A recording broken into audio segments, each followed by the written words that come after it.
Good morning friends, मैं doctor V K Mishra from gastro liver hospital Swaroopnagar Kanpur. At the outset एक request, ये scientific channel है, ये साइंटिफिक डेलिब्रेशन है। मैं चाहूंगा कि आप इसे सब्सक्राइब करें और इस वीडियो को शेयर करें ताकि ये जानकारी ज्यादा से ज्यादा लोगों तक भेजी जा सके। आज मैं पेप्टिक अल्सर के बारे में बात करूंगा।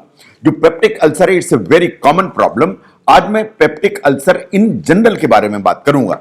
जब भी हम पेप्टिक अल्सर की बात करते हैं तो एक्चुअली हम दो चीजों की बात करते हैं। हम ड्यूडेनल अल्सर की बात करते हैं और हम गैस्ट्रिक अल्सर की बात करते हैं। तो ड्यूडेनल अल्सर और गैस्ट्रिक अल्सर ये दोनों के दोनों वास्तव में पेप्टिक अल्सर की कैटेगरी में आते हैं। आपको समझने की जरूरत है कि पेप्टिक अल्सर सिर्फ खाने की थैली यानी स्टमक एंड ड्यूडेनम, जो खाने की थैली के आगे का पोर्शन है, सिर्फ इन्हीं में होता है। जो पेप्टिक अल्सर होते हैं ये वास्तव में एसिड ज्यादा होने के चलते होते हैं। ट्रिगर कोई भी हो सकता है कि किसी भी कारण से आपको एसिड बने, but acid is the prerequisite. No, जहां तक गैस्ट्रिक अल्सर और ड्यूडेनल अल्सर को डिफरेंशिएट करने का सवाल है, इनको अकेली हिस्ट्री के आधार पर या आपके लक्षणों के आधार पर पहचाना नहीं जा सकता। यह बात सही है कि देयर आर सर्टेन सिम्टम्स जिसके आधार पर हम गैस्ट्रिक और ड्यूडेनल अल्सर को अलग अलग पहचान पाते हैं, but they are not that easy. जो सबसे इंपॉर्टेंट सिम्टम है जो दोनों का है वास्तव में इज द एपिगैस्ट्रिक पेन, यानी पेन, यानी जहां मैंने हाथ रखा हुआ है, this is the area which is known as epigastrium. तो ये जो पेन है वो बेसिकली इस एरिया में आएगा। जो दर्द आएगा, साइंस ऐसा मानती है कि जो दर्द है इट्स ए न्ॉइंग पेन या एक लगातार बर्निंग का सेंसेशन आपको महसूस होता चला जाता है। नो, जहां तक दर्द का सवाल है, दर्द मोस्टली खाने के बाद आता है। इसे ध्यान से देखिए, जो पेप्टिक अल्सर का दर्द है वो वास्तव में लगातार खाने के बाद आता है। आप खाना खाने के बाद अगर आपको तुरंत ही दर्द आना चालू हो गया तो पॉसिबिलिटी इस चीज की ज्यादा है कि आपको गैस्ट्रिक अल्सर होगा। और अगर आपको ये दर्द 2 से 3 घंटे बाद हो रहा है, यानी जब खाने की थैली खाली हो रही है उस समय हो रहा है, तो पॉसिबिलिटी इस चीज की ज्यादा है कि आपको ड्यूडेनल अल्सर होगा। नाउ, जहां तक अनकॉम्प्लिकेटेड पेप्टिक अल्सर का सवाल है, ऐसी कोई फाइंडिंग्स नहीं है जो मैं आपको एग्जामिनेशन करूं और एग्जामिनेशन करने के बाद ये बता पाऊं कि आपको ड्यूडेनल अल्सर है, कि आपको गैस्ट्रिक अल्सर है, या फॉर दैट मैटर कि आपको पेप्टिक अल्सर है। तो जो फाइंडिंग्स हैं वो बड़ी नॉन स्पेसिफिक हैं, उनके आधार पर जो पेप्टिक अल्सर है उसको पहचाना नहीं जा सकता। Now, there are certain alarm features मैं जो चाहता हूं कि पेप्टिक अल्सर के संदर्भ में आप समझें। अगर आपको कभी खून की उल्टी हो रही है, या काले रंग की लैट्रिन है या खून की लैट्रिन है, ये अलार्म सिम्टम है। अगर आपको लगातार या बार बार खून की कमी हो रही है, ये अलार्म सिम्टम है। अगर आप थोड़ा सा भी खाना खाते हैं और आपका पेट फूल जाता है, ये अलार्म सिम्टम है। अगर बिना किसी कारण के आपका वजन कम होता चला जा रहा है, तो ये अलार्म सिम्टम है। अगर आप खाना खाते हैं तो खाना आपका अटकता है, या खाना खाने में आपको कहीं दर्द होता है निगलने में, ये अलार्म सिम्टम है। अगर आपको लगातार वॉमिटिंग होती चली जाती है, इन वो भी लार्ज वॉल्यूम अगर वॉमिटिंग होती है, तो ये अलार्म सिम्टम है। एंड साइंस ऐसा मानती है कि अगर आपकी फैमिली हिस्ट्री कैंसर की है, कि आपको गैस्ट्रो इंटेस्टिनल जो सिस्टम है या डाइजेस्टिव सिस्टम में कैंसर की प्रॉब्लम आपकी फैमिली में किसी को रही, तो साइंस मानती है कि ये अलार्म सिम्टम है। अगर ये कोई भी अलार्म सिम्टम आपकी बॉडी में मौजूद है, साथ में आपको एपिगैस्ट्रियम में पेन है, जलन है, इन कुछ कुछ लक्षण ऐसे हैं कि जो पेप्टिक अल्सर को इंडिकेट करते हैं, तो मैं आपको सलाह दूंगा कि आपको डॉक्टर से सलाह तुरंत लेनी चाहिए, क्योंकि जो अलार्म सिम्टम है ये आपको वार्न करते हैं।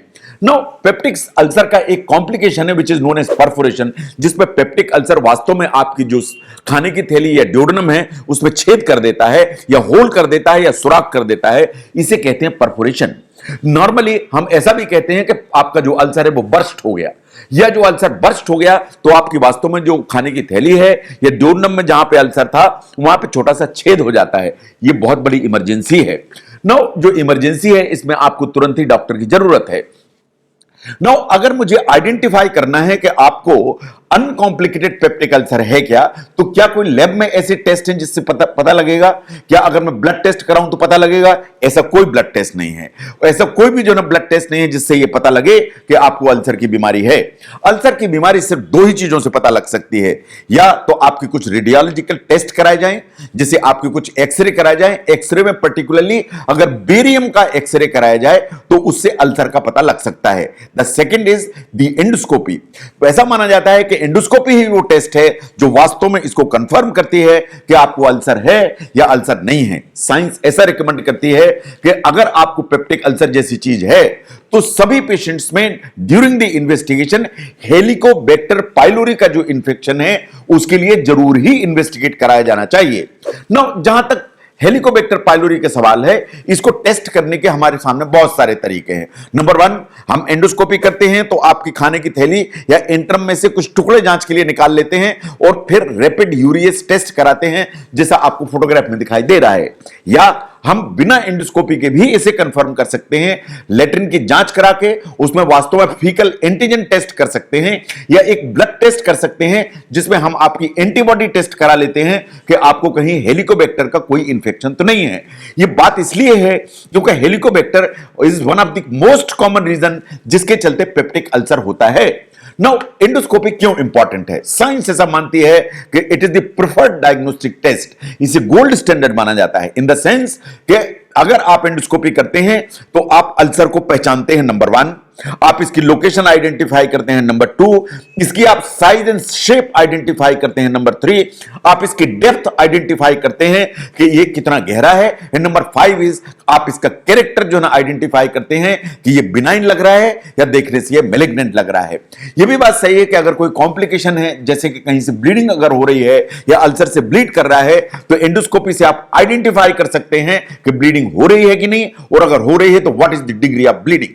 एंड नंबर 3, जो एंडोस्कोपी के द्वारा अगर ब्लीडिंग हो रही है तो उसको कंट्रोल करने के लिए हम बहुत सारे इंतजाम कर सकते हैं। हम उसमें इंजेक्ट कर सकते हैं, उसमें हम हीटर प्रोब से उसको कोएगुलेट कर सकते हैं, हम उसमें क्लैंप लगा सकते हैं, हम बहुत सारे काम कर सकते हैं जिससे कि जो अल्सर है उसकी जो ब्लीडिंग है उसको रोका जा सके। Now there are certain situations, science ऐसा मानती है कि अगर आपको पेप्टिक अल्सर जैसे सिम्टम्स हैं तो उसमें एंडोस्कोपी जल्दी की जाना चाहिए। वो कौन सी सिचुएशंस हैं? अगर आपकी उम्र 45 साल से ज्यादा है, नंबर 1, अगर आपको कोई भी अलार्म फीचर्स हैं जो अभी मैंने आइडेंटिफाई करके आपको बताए, उनमें से कोई भी अलार्म फीचर है तो आपको एंडोस्कोपी जल्दी कराना चाहिए। तो age beyond 45 and presence of the alarm symptoms ये इंडिकेट करते हैं कि आपको शायद एंडोस्कोपी जल्दी ही कराना चाहिए। नो, अगर आपको पेप्टिक अल्सर है तो वास्तव में ट्रीट कैसे किया जाता है, इसको मोटे तौर पे आपको समझने की जरूरत है। सबसे पहले, चूंकि हेलिकोबैक्टर सबसे कॉमन रीजन है, इसलिए आपको हेलिकोबैक्टर इरेडिकेट करने की या हेलिकोबैक्टर को क्योर करने का सबसे पहले प्रयास करना पड़ता है। तो हेलिकोबैक्टर का ट्रीटमेंट कराना पड़ता है। नंबर 1, अगर आप जो ना पेन किलर्स लगातार खाते रहते हैं जिसके चलते आपको ड्यूरनल अल्सर या गैस्ट्रिक अल्सर हो गया है, तो आपको पेन किलर को बंद करने की जरूरत है। यह बात सही है कि आपको एसिड को सप्रेस करने की या बंद करने की एप्रोप्रिएट जो ना मेडिसिन लेने की जरूरत है, सो दैट जो एसिड का फॉर्मेशन है वो नीचे चला जाए, और एसिड का फॉर्मेशन नीचे जाएगा तो अल्सर अपने आप ही धीरे धीरे हील होने लगेगा। नो, जहां तक एच पाइलोरी या हेलिकोबैक्टर पाइलोरी का सवाल है, तो उसको अगर हमें ट्रीट करना है तो साइंस रिकमेंड करती है कि आपको ट्रिपल थेरेपी दी जानी चाहिए। जो ट्रिपल थेरेपी है उसमें वास्तव में 2 एंटीबायोटिक होते हैं और एक एसिड को सप्रेस करने की दवाई, या एमॉक्सिसिलिन होता है, टिनिडाजोल होती है, और एक एसिड को सप्रेशन करने की दवाई। साइंस ऐसा मानती है कि अगर आप ट्रिपल थेरेपी यूज करते हैं और आपको हेलिकोबैक्टर जैसा इंफेक्शन है, तो साइंस मानती है कि 85 to 90% पेशेंट्स में जो हेलिकोबैक्टर इंफेक्शन को इरेडिकेट करने से अल्सर वास्तव में हील हो जाता है। साइंस ऐसा भी मानती है कि अगर आपने एसिड को दबाने की दवाइयां इस्तेमाल की और हेलिकोबैक्टर को अगर इरेडिकेट नहीं किया तो अल्सर हील भरे ही हो जाए, लेकिन अल्सर के हमेशा रिकरेंस की संभावना रहती है। इसका मतलब यह है कि अगर आपको ड्यूरनल अल्सर है या गैस्ट्रिक अल्सर है और हेलिकोबैक्टर पॉजिटिव है, तो आपको हेलिकोबैक्टर को इरेडिकेट करने के लिए सभी प्रयास करने की जरूरत है। नाउ, अगर आपको पेप्टिक अल्सर है जो वास्तव में दर्द निवारक दवाइयों के चलते हैं, तो साइंस क्या रिकमेंड करती है? साइंस रिकमेंड करती है कि सबसे पहला काम आपको पेन किलर्स बंद करने की जरूरत है, दर्द निवारक दवाइयों को पूरी तरह से बंद करने की जरूरत है। लेकिन कभी कभी ऐसी अनफॉर्चुनेट सिचुएशंस होती हैं कि दर्द निवारक दवाइयों को पूरी तरह से बंद नहीं किया जा सकता। अगर ऐसी सिचुएशन है तो साइंस ये रिकमेंड करती है कि आपको फिर कुछ मेंटेनेंस थेरेपी के आधार पर एसिड को कंट्रोल करने वाली जो दवाइयां हैं उनको शायद लगातार लेने की जरूरत पड़ेगी।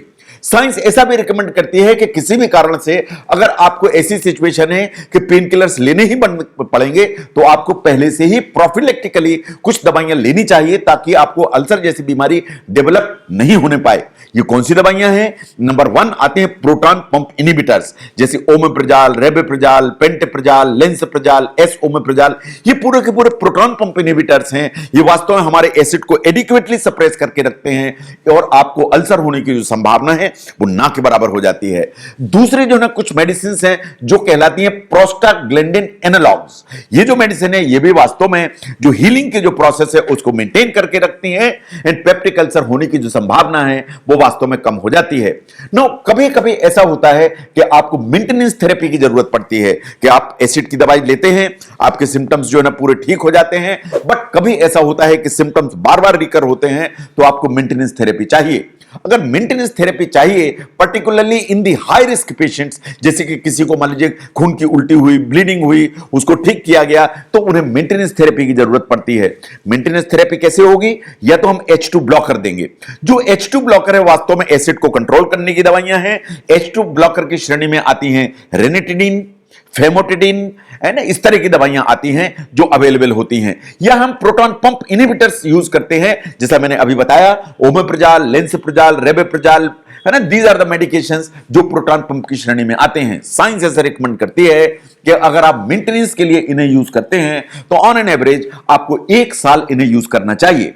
नो, कभी ऐसा होता है कि अल्सर जैसी जो बीमारी है वो वास्तव में ऑपरेशन मांगती है, सर्जरी मांगती है, ऑपरेशन कराना पड़ जाता है। वो कौन सी सिचुएशंस हैं जिनमें आपको ऑपरेशन की जरूरत पड़ेगी?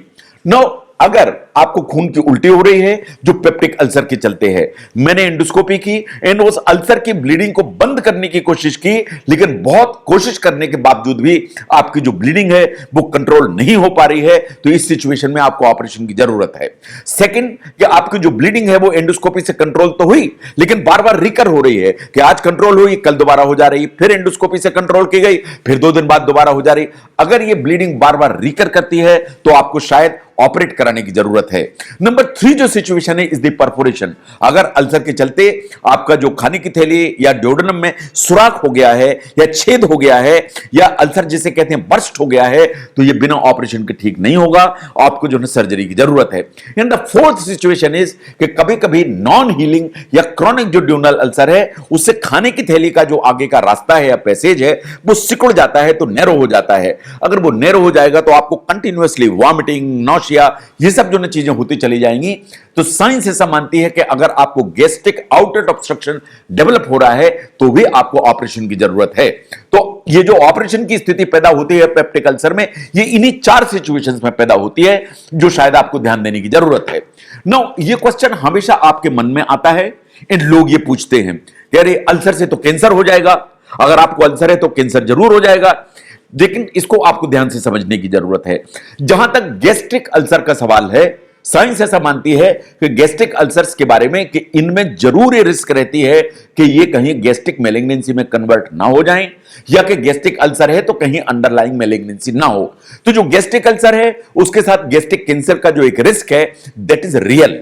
बट ड्यूडेनल अल्सर का जहां तक सवाल है, साइंस ऐसा मानती है कि इनके साथ जो कैंसर का जो इंसिडेंस है इज ऑलमोस्ट नेग्लिजिबल। अगर आपको ड्यूडेनल अल्सर है तो मेरा ऐसा मानना है कि कैंसर होने की संभावना ऑलमोस्ट नेग्लिजिबल, ऑलमोस्ट ना के बराबर, ऑलमोस्ट 0 है। तो मेरा ऐसा मानना है कि इतनी जो जानकारी है अल्सर के बारे में ये आपको होनी चाहिए। आपको होनी चाहिए, जानकारी होनी चाहिए कि अल्सर के क्या सिम्टम है, अल्सर के क्या अलार्म सिम्टम है, अल्सर कैसे प्रेजेंट कर सकता है। आपको जानना चाहिए कि अल्सर को आइडेंटिफाई करने के लिए हम क्या करते हैं। इन मोटे तौर पर आपको समझना चाहिए कि क्या अल्सर सिर्फ दवाइयों से ठीक होता है या कभी कभी ऑपरेशन की भी जरूरत पड़ जाती है। And at the end friends, duodenal ulcer के बारे में आपको वो बिल्कुल भ्रांतियां नहीं पालना चाहिए कि इनसे कैंसर हो जाएगा, लेकिन गैस्ट्रिक अल्सर के बारे में, एक जो गैस्ट्रिक कैंसर है उसका रिस्क हमेशा रहता है, इसलिए आपको अपने डॉक्टर से डिस्कस करना चाहिए। अगर आप समझते हैं कि पेप्टिक अल्सर को समझने में ये वीडियो आपकी जानकारी को और बढ़ाता है तो इसको जरूर शेयर करिए ताकि ये जानकारी ज्यादा से ज्यादा लोगों तक भेजी जा सके। मैं doctor V K Mishra from gastro liver hospital, Swaroop Nagar, Kanpur. Thank you very much.